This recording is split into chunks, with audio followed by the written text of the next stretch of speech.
Hey, what's up? What's going on, everybody? So today we're going to be talking about Love After Lockup. This is episode 3. We're going to dive right into it. Y'all know how I feel about this show. This is like a guilty little pleasure. Like, this is one of those shows where you be like, nah, this can't, like, how could people be like this? Because it's like common sense and just like logic is like, when you really dive into some of these relationships, it's just like, I don't get it. But here we are, and this gives us something to talk about. So first, I'm going to talk about Rick and Reydean. So she just got out of the halfway house. Well, she'd been out for like 2 months from what he said. So he's finally getting to see her. So of course, he was super ecstatic about that. And they were able to get 48 hours together. So she seemed like, I don't know, like she seemed a little cringed out by him. Like when he was giving her affection, she just kind of like, oh, I don't like that. Like it looked like he was like trying to lick her up and down. And I'm like, does she really like him, or does she like what he provides? You know, like, is she just on that sugar daddy flow, or what is this? I mean, she not all that herself at the end of the day. We're not going to say that. But, you know, I just kind of feel like that's the kind of vibe she was giving me. I could be wrong, but I don't know. But she did tell her mother when she did eventually see her parents and her family that she does have love for him. So, you know, she didn't say she was in love with him. And she's like, you know, we'll see what happens. So I feel like she's still open to possibilities. And she also was saying that, you know, the way she was talking, it seemed like she's just like a bad girl ready to get into trouble. Like, this is just what she do. She goes in and out of jail. So this is like, this is her. This is a part of her. And it sounds like she's probably going to end up going back to jail at some point. So I don't know if she actually expressed this to Rick, but I feel like he probably thinks, you know, like, I'm saving her. She's out here for good. But at the end of the day, that's not her intention. That's not, she's prepared for whatever at this point, because she's going to always have fun. As she said, like, you know, being a bad girl is a lot more fun than just, you know, kind of chilling and doing nothing and just being regular. She don't want to be a regular type of female. So, yeah. So she also reveals to him that she got another person, which just so happens to be a chick named Kay. And she was like, Kay's not going anywhere. So he tried to express the fact that he doesn't know if they're starting a family and stuff like that, if he wants to have a throuple or whatever it would be called. And she's like, well, she's not going anywhere. And obviously this is somebody that is really in her life. So it's like, if you want to be here, you're going to have to get with it. And it seemed like she's telling the chick the same thing. Like, you know, for him, the only good thing is that she's still in jail for, like, I guess he said 5 to 25 years or whatever amount of time she's facing. So that could actually help, or, you know, but it's always going to be, you know, that this person is there. So he's like, you know, I'm not normally threatened, but with this situation, like, he would rather it be like, you know, we out here, we go get a little sun, you know, have a little fun, and then that's it, you know. But for him, that's not the way that, I mean, for her, that's not the way she sees it. She wants to have this person as like her woman and he's her man, as opposed to just, you know, being swingers or something like that. And he also finds out, which was a huge red flag for him, is that the whole family knew about Kay. And so it's like, he's like, you know, I'm going to have to ask some questions, because this is like getting awkward. Like, he just looked so shocked, so appalled, trying to have a smile on his face. It's like one of those moments where you're like, it's like somebody throws you a surprise party with all of your enemies and you're like, what the fuck? Like, why did you do this? But you try to smile because everybody's like, surprise! And you're just looking around the room and you want to run, you want to hide, because you're like, how could they do this? Like, I don't want to be around any of these people right now. I hate all of them. Like, I just want to be in my room by myself. Like, that's where I would, you know, and that's how kind of like how his facial expression was looking. So, yeah. Now he's starting to see them red flags is there, honey. They there. So now we have Martell and Kayla. Martell, he was getting all these calls and stuff. And even though they were together, it's like it was taking up a lot of the time, because it's like they're not really able to like have good discussions or have good chats or anything like that. So it was a little bit of like annoying for her or whatever. And they're trying to spend time together. It's like eating up the time. So it was definitely annoying. I thought it was killing me, y'all. So then she says like, oh, do you want to like track each other so that way you can know where I'm at all times, because I have nothing to hide, and you know, vice versa. I think it's a male thing. Like some of them, they just like, oh no, like why you want to do that? Like you trying to be my mother or something like that, you know? Because I've heard other people say the same thing that he was saying. I mean, even though he has a little bit of a different story where he's like, all right, I've been tracked for 13 years. I don't need all of that. He did say something that kind of sparked my little, you know, my little light bulb, where he was saying, you know, there's things that she doesn't know about me. Like what? What you been doing in jail, sir? And there's things that I obviously wouldn't know about her. Which, I mean, after 13 years, you have to get to really know somebody. It's not like, it's just like, boom, like this is the same person. He has a lot of trauma. He has a lot of things that he probably hasn't talked about. I mean, who knows? He could have been getting whatever in jail. I mean, there's so much that could have happened for 13 years that, you know, they just haven't spoken about. And I feel like they just jumped into the sack. She's just trying to get pregnant, and she's not thinking logically. Like, dude, what are you doing? What are you doing? You don't know if he's been talking to anybody else. Like, you don't know anything. And obviously she's been doing her dirt as well, so she ain't innocent either.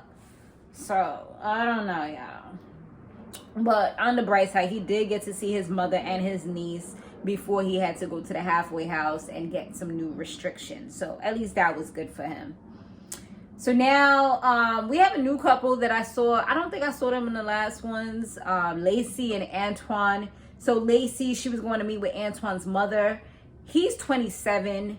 Lacey is 38. So there definitely is an age difference. She's, I guess, closer to the mother's age. They were friends. But because his mother actually introduced her to Lacey, but I guess she didn't feel like, or didn't assume or think that they would get to this point where they're actually serious about each other. So now his mother is upset and is trying to deter her from being with him, telling her all the bad things, but she doesn't want to hear it. She doesn't want to see it. And she's just like, his mother tends to get drunk a lot, and then she says things that she shouldn't be saying, and she's like, at this point, I don't even think we're friends anymore, you know? So it definitely shifted, I guess, once the mother saw like, this girl is trying to take my son away from me or whatever, because it does seem like there's a little bit of jealousy. There might be some truth in the things that she's saying, because obviously she does know her son, but I also see like she might have a codependency thing where she's like, when my son comes out, I want him to be with me, around me, and, you know, kind of make up for lost time or whatever. So I don't know. It just seems like that's going to be a toxic situation. But Lacey wasn't with it. After she seen the fuckery, she was just like, you know what, I'm out of here. Okay. Then we have, who else? Chance and Taylor. So their relationship, I don't know. He says he's ready to change for her, and he did tell us, as well as her, that he wants her sister to move into the garage so she's not interfering. But then when he saw her sister, he was like real fake with it. He was all like, you know, I'm not trying to do anything to break up the bond that you have. And I'm just like, dude, that's not the same thing that you was dead ass telling Taylor not too long ago. So I'm like, he's fake. Like, if you want to say something, you need to back it up. And then he ends up saying it again, like, later on in the show. So that definitely was his heart, and that's his intentions, is he feels like she's going to mess up the bond that him and her could have. I guess because that's her twin. But at the end of the day, that's her blood. That's somebody who's been there with her through thick and thin. You know, even if you leave, her sister's going to always be there. You know what I'm saying? Like, guys can come and go. But her kids and her sister are gonna most likely always be there, you know, for her, I should say. Not always be there, but Well, her sister says she's going to be watching him because she know the red flags to look for, because she has gone to jail and she knows how, like, these people will try to manipulate you and say certain things to, you know, get them on your side, get you on their side and stuff like that. So she watching him. So yeah, he better be prepared for the quiet storm. So he meets the kids in person and stuff, and you know, they're all like, Chance, oh my God, you were in prison. I'm like, oh, now we're normalizing this. You know, like now they're going to grow up thinking that maybe they should get a jailbird, you know, or whatever. Like, and I don't know if it's 2 or 3 of them. I think it's 3 kids, but I seen 2 girls, and I'm just like, oh, like these are little girls. I would be so scared and reluctant to just move this guy into my house and have my daughters around him. Like, no, we would do baby steps. Like, you know what I mean? Like, maybe they feel like it's accelerated. Maybe everything's accelerated because they've been pen pals for so long, as they said in the last episode. You know, they've been pen pals for so long. But, you know, and talking on the phone and doing video chats or whatever, so they feel like they have this special connection. But I don't know. For me, I'm just like, I don't know. Like, you know, it would take me a process. It would take me a while, because I think and overthink so much that it would be like, let's hold up, wait a minute. Let's see how you do out for a little while first. Let's see your behavioral patterns and things like that. And then move slowly and progress in time, you know, maybe in months, maybe in years, you know. But, you know, everything is a little bit of a process. But I feel like they're just like, you know, like, thankfully he hasn't had any predator charges. So, you know, at least, you know, that hasn't been his issue. But he's done so many crazy things. I don't know. You just got to make sure he stays clean, because it seems like that is like his real downfall, is when he's like under the influence of things.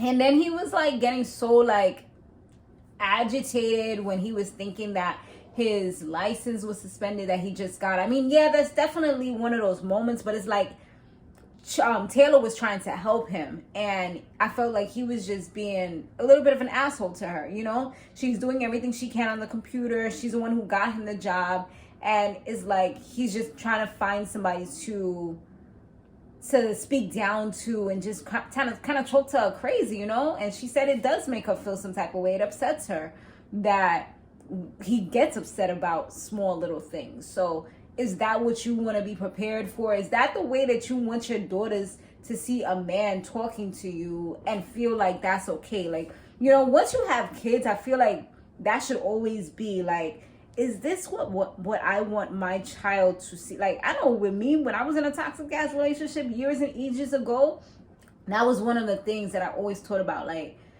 is this what I want my son to think is acceptable? You know, and is this the way that I want him to grow up as a young adult into a man? You know, so those are the things that I feel like she should definitely look at, especially knowing that she has daughters and they're probably going to try to want to be like their mom, you know? I don't know. Hopefully it doesn't get any worse, but who knows? We shall see. So now we have Tiffany and Kevin. This situation is just, I don't know. They must have thrown this whole shit away, because this one is real weird. So Kevin, he didn't get to see Tiffany. She finally is getting out. And then she said that she got in trouble because she got caught, I guess, doing the do with one of her girlfriends. He didn't even know she had a girlfriend. And yeah, she got caught in the act or whatever. So he said he doesn't really mind. Like, the more the merrier. He's a little different from Rick. Like, Rick is kind of like the more the merrier, but he don't want nobody that's like competition for him, you know? Which I get. I get it. You know, some guys are like that. Like, you ain't gonna be cheating on me with somebody else. Like, and as of right now, it's kind of like almost like a cheating situation, or a situation where it's like, all right, you just gonna have to deal with this if you want to be with me. It's like no real discussion. It's just like what she says goes, and it's almost like he's just bending and folding because he wants love so much. With this guy, he's all good with it. He's like, you know, as long as it's not another dude, like, we all right, we straight. You know, he don't see it as a problem. I bet you he probably might see it as a problem if she start having fun and, you know, he's not included or not invited to the situation. But we shall see. Anyway, so she says, like, she was on lockdown and all this stuff. And then she also tells him that she didn't want him to come pick her up to go to the halfway house. So he's kind of like, what's going on here? Like, they didn't really have any issues. So it's like, why is she doing that? You know what I mean? So it does seem a little weird. At first he was like, it kind of left him feeling uneasy. So he said, you know what, like, regardless, he's going to go ahead and surprise her and meet her and pick her up. So on the flip side, we find out that there's a reason why she didn't want him to come through. And that's because she got another boo. She got like this dude that she used to talk to back in high school named Curtis, who, 2Ks, the KKs, seems like he's falling for her, even though they never really they never dated or had anything serious at any point. I guess she was like a popular girl in school. So yeah, it's about to get real for the next episode. So we're gonna see how that all goes down for real. Finally, I like to leave Harry and Indy for last because they have an interesting situation. So he definitely has a lot of anger issues. He has a lot of pride. And he didn't want to apologize, even though for me, I felt like he was wrong, but he wasn't able to grasp the reason why he was wrong or what he did wrong in the situation. Eventually, I do feel like he was trying to raise his voice, and his sister's like, yo, this is my house. You cannot raise your voice in my house.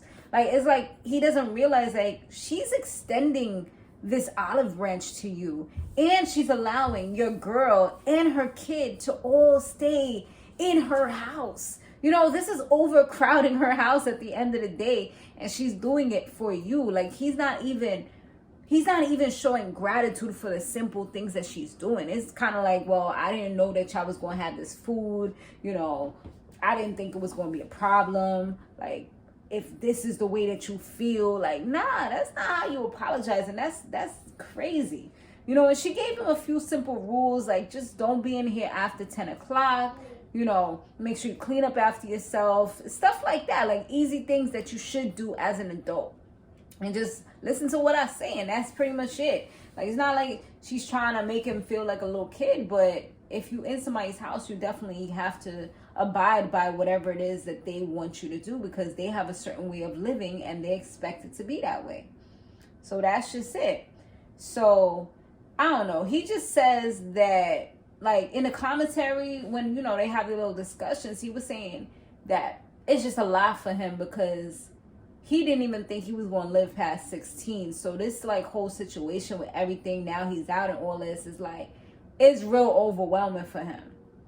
I don't know. He seems like he definitely said he's impulsive. Maybe he has like ADHD or something that hasn't been diagnosed, or maybe it has, who knows. But I do seem like he has, some issues that I don't know if Indy's really going to be able to handle, tame, because she seems like, she already said she's not used to this whole family problem stuff. And it seemed like that's going to be something. Even when he had to go and get a breath, he kind of was like, yo, move. Like, I was like, dang, like, yeah, I understand you're upset at the moment, but it's like, when you're in that mindset, are you even thinking? Because she did nothing to you at that moment for you to be telling her to move out the way. So I don't know. He spoke to one of his friends, and he was kind of talking about him and Indy and just saying how he feels like she's just moving real fast. Like, she's trying to get married like tomorrow or whatever. And he's just not ready for all that. Like, he's just out now. He's just trying to enjoy life, have fun or whatever. And he also says that he cheated on her. Like, she found out about him sexting other women and stuff like that. But she doesn't know that he legitimately cheated with one of the females from the halfway house.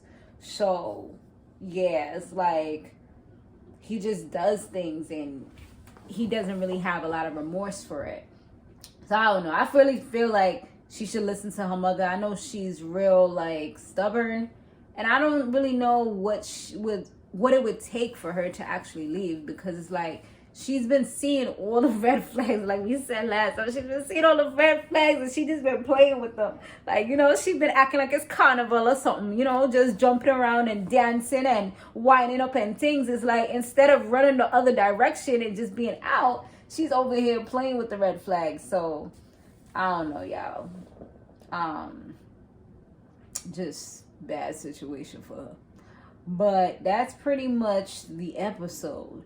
Let me know what y'all thought about it down below. Definitely, like I said, one of them guilty pleasures I do enjoy is watching this show, because it's just like, why? Why? Like, y'all can't. Yeah, I'm not gonna say it. It's just interesting. But thanks so much for watching. I'll see you guys in the next one. Later.